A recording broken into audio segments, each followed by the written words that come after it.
I bought an abandoned cabin for $45,000 and thought I had found paradise. But my neighbor had been trying to buy that same property for years, and when I got it instead, he made my life a living hell. The petty harassment was bad enough, but it then crossed over into actual arson. Here is what happened.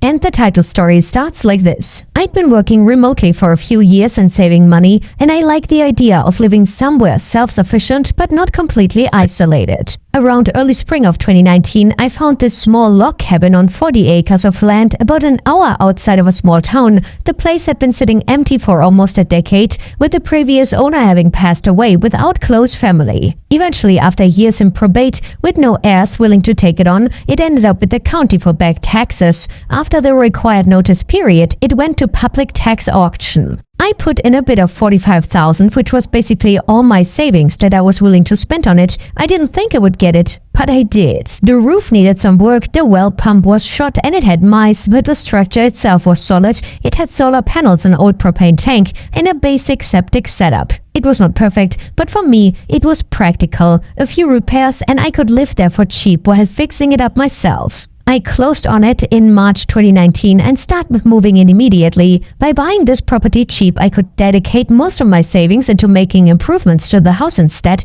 which I honestly preferred, since that meant I could have more freedom to do as I would like. My nearest neighbor lived about a quarter-mile away. I did not think much about him at first, other than noticing he had a lot of equipment, tractors, ATVs, fencing stuff, that kind of thing, and his property was much larger, though it was mostly pasture. The first day I was out there working, he drove by slowly, rolled down his window, and asked if I'd been the one to buy the property, and I told him yeah. He just frowned, nodded, and then drove off. That had been the first red flag, though I didn't realize it yet. A week later, he came back while I was unloading lumber. He started asking all kinds of questions like how much I paid for the land, whether I planned to sell, what I was gonna do with it, anything you could think of relating to my new land, pretty much. I told him I was fixing it up and planned to live there. He frowned again, but then explained that he had been trying to buy the land for years, but his requests had been continuously pushed off until the property went to auction. He'd gotten notice, but it had been sudden enough that he had made a different major purchase just before,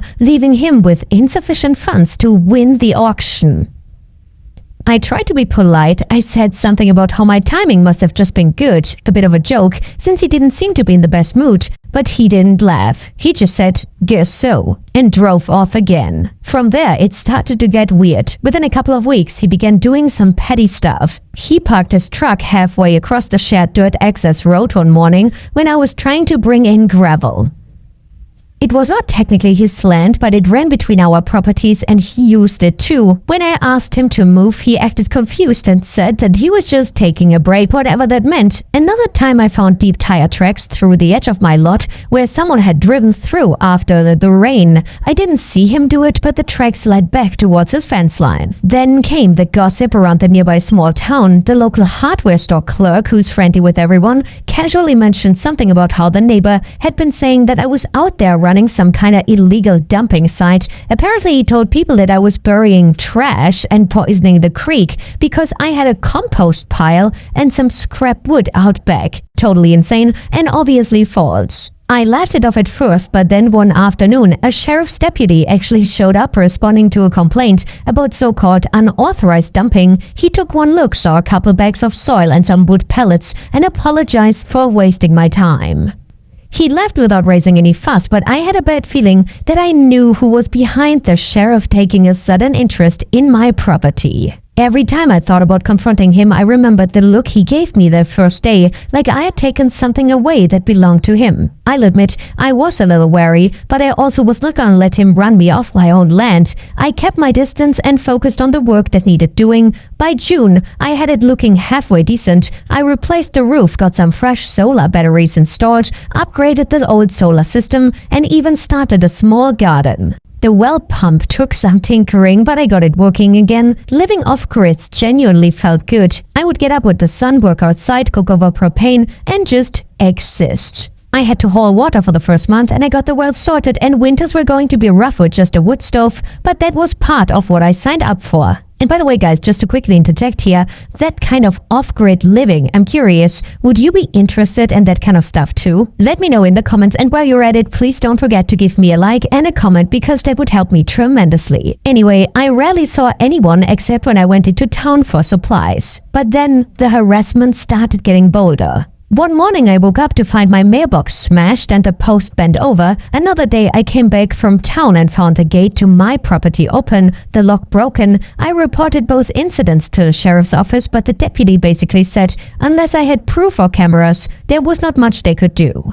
I did set up trail cameras at all the main entry points to my property. Whoever was doing it, obviously him, was smart enough to stay out of their direct view though. Or at least when he was on camera, he didn't do much other than stand around near the property line and stare at my land suspiciously. Still weird and something I noted for later, but nothing illegal. At that point I was not scared, just angry. He was a grown man acting like a child because he could not buy a piece of land, but I also started getting smarter about things. After the gate incident, I tried filing for a restraining order, but the judge said the evidence was too circumstantial, no clear footage of him doing anything illegal, just suspicious behavior.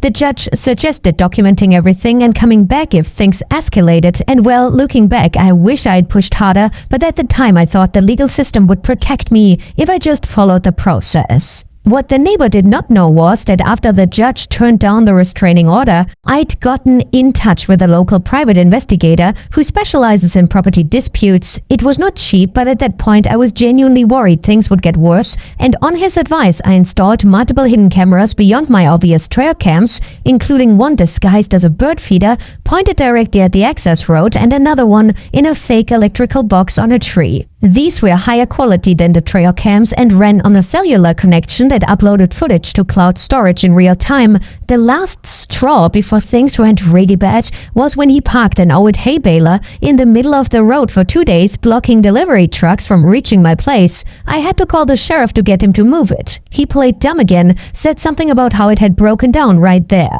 The deputy who responded gave him a warning about obstructing the road, but nothing came of it. I could tell the local law enforcement was getting tired of our dispute, like they thought I was being oversensitive or that we were both just being difficult neighbors. That frustrated me more than anything. This guy was clearly escalating and nobody seemed to care. By late July 2020, I had plans to go visit family in the city for about a week. I had not seen them since before the pandemic started and I needed the break. Honestly, the constant stress from this neighbor situation was wearing on me. I didn't tell anyone locally where I was going. I'd learned to